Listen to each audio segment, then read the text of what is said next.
നാടിനെ നടുക്കിയ വെടിക്കെട്ട് അപകടത്തിന് ഒരാണ്ട് തികയുകയാണ്. കാസർഗോഡ് നീലേശ്വരത്ത് കഴിഞ്ഞ വർഷം വെടിക്കെട്ടപകടമുണ്ടായ സംഭവം മലയാളികൾ മറക്കില്ല. ഒരു തെയ്യക്കാലത്തിന്റെ ഓർമ്മയായി ഇന്നും നീലേശ്വരം കാരുടെ ഓർമ്മയിൽ ആ ദിവസമുണ്ട്.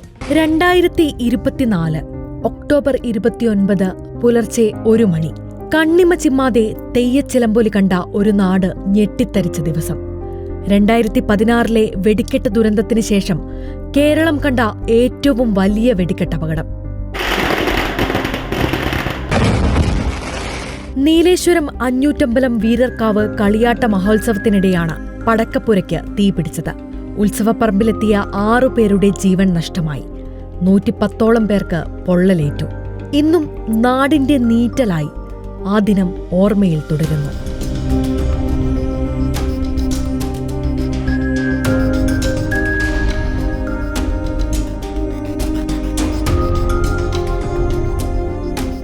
യാതൊരു മുൻകരുതലുകളും ഒരുക്കാതെ നടക്കുന്ന ചില ആഘോഷങ്ങൾ എപ്പോഴും ദുരന്തങ്ങളിലേക്ക് വഴിമാറാറുണ്ട്. ഒരു മുന്നറിയിപ്പ് കൂടിയായിരുന്നു ഈ ദുരന്തം. ഒരു കാളരാത്രി തന്നെ തെലങ്ങും പെരങ്ങും ആംബുലൻസും ആളും കുഞ്ഞുകുട്ടികളും എല്ലാം കൂടിയിട്ട്.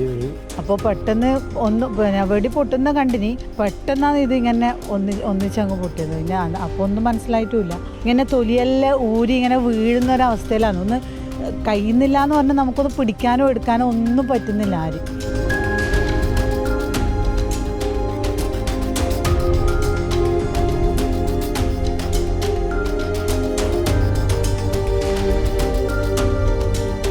വീണ്ടും ഒരു തെയ്യക്കാലം വന്നെത്തിക്കഴിഞ്ഞു.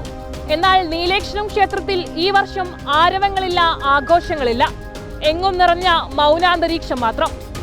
വീഡിയോ ജേർണലിസ്റ്റ് രഞ്ജിത്ത് മണിപ്പാടിക്കൊപ്പം reporter Archana Raveendran, in reporter, Kasaragod.